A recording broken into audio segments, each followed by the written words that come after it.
কাঁঠালের বিরিয়ানি, এটা কি আসলে রান্না করার পর খাওয়া যাবে নাকি আমার সবগুলো উপকরণই নষ্ট হলো? এটাই ভাবছিলাম আমি রান্না করার আগে, কিন্তু রান্না করার পর তো আমি নিজেই অবাক হয়ে গিয়েছি। এতটাই টেস্টি হয়েছে যে চিকেন ছাড়া বিরিয়ানিও যে এত মজা হয় তা হয়তো রান্না করা না করলে আমি বুঝতেই পারতাম না। আমি প্রথমে সবগুলো মশলাপাতি রেডি করে নিচ্ছি। আমি পোলাও চাল নিয়েছিলাম এই কাপের 2 কাপ, আর এখানে নিয়েছি আমার ছেলেদের একটু রুচি বাড়ানোর জন্য সয়াবিন, যেহেতু চিকেন দিব না। আর এখানে নিয়েছি কিছু গুঁড়ো দুধ দিয়ে জল দিয়ে গুলিয়ে ভিনেগার দিয়ে দিয়েছি, টক দই ছিল না তাই এটা আমি রেডি করে নিচ্ছি। আর কিছু মশলা আমি ব্লেন্ড করে নেব, আদা, জিরা, রসুন, পেঁয়াজ, কাঁচামরিচ, কিছু বাদাম, এই লবঙ্গ, গোলমরিচ, স্টার মশলা, এলাচ সব কিছু একসাথে আমি ব্লেন্ড করে নেব। আপনারা চাইলে গরম মশলা ইউজ করতে পারেন, গরম মশলার যে পেস্ট গুঁড়াটা আছে ওইটা দিলেই হবে। আর সয়াবিনটা আমি ভালোভাবে একটু সেদ্ধ করে নিয়েছি, একটা ফুট বলক দিয়ে চিপে নিলেই হবে। কাঁচা কাঁঠালগুলো আমি ভেজে নিচ্ছি, একটু সিদ্ধ করে নিয়েছিলাম। এখন সয়াবিনগুলো ভালোভাবে ভেজে নেব হলুদ, মরিচ ও লবণ দিয়ে। সেদ্ধ করার পর একটু ঠান্ডা জলে ভিজিয়ে ভালোভাবে চিপে তারপর ভেজে নিতে হবে। একটু আলতো হাতে ভেজে নিতে হবে যেন সয়াবিনগুলো ভেঙে না যায়, যেহেতু সেদ্ধ করা হয়ে গেছে ওগুলো ভেঙে যেতে পারে, তাই আস্তে আস্তে নাড়াচাড়া করতে হবে। সব কিছু ভাজাভুজির পরে আমি মেন রান্নায় চলে যাচ্ছি। প্রথমে একটা কড়াইয়ে আমি তেল দিয়ে পেঁয়াজ দিয়ে কিছুক্ষণ ভেজে নিচ্ছি। আর এখানে দিয়ে দিয়েছি একটা রসুন কুচি আর কিছু শুকনা গরম মশলা, তেজপাতা, এলাচ, দারচিনি, লবঙ্গ, গোলমরিচ আর একটা স্টার মশলা। এগুলো সবগুলো ভালোভাবে কিছুক্ষণ ভেজে নিয়ে আমি এখানে সেই পেস্ট করে রাখা মশলাটা দিয়ে দেব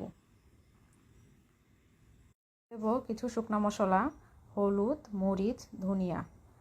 এখন এগুলো ভালোভাবে কিছুক্ষণ কষিয়ে নেব। কষিয়ে নিয়ে আমার সেই টক দই যে তৈরি করে রেখেছিলাম সেটা দিয়ে দিচ্ছি। এটা একটু ভালোভাবে ফেটিয়ে তারপর দিয়ে দেব।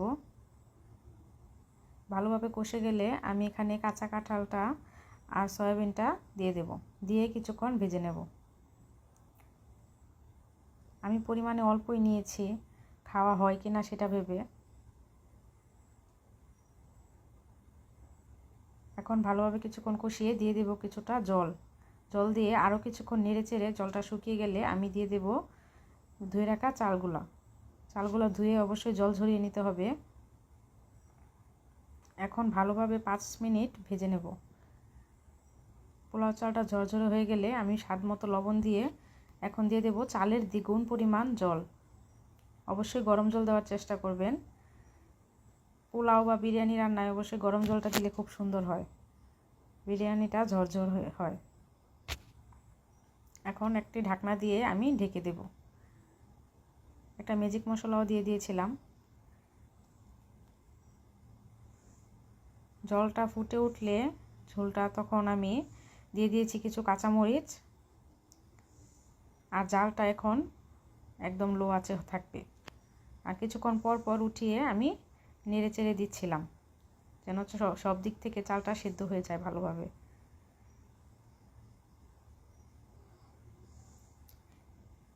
এত সুন্দর একটা ঘ্রাণ বেরিয়েছে এই সময়ে, আমার ছেলেরা তো পাগল হয়ে গেছে কখন রান্না হবে আর কখন খেতে বসবে।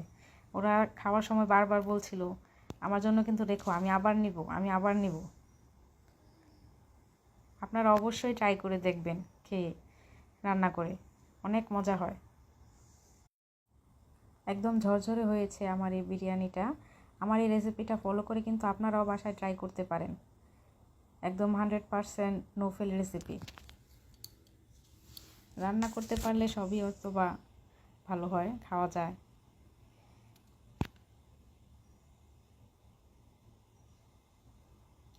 ভিডিওটি দেখার জন্য অনেক অনেক ধন্যবাদ।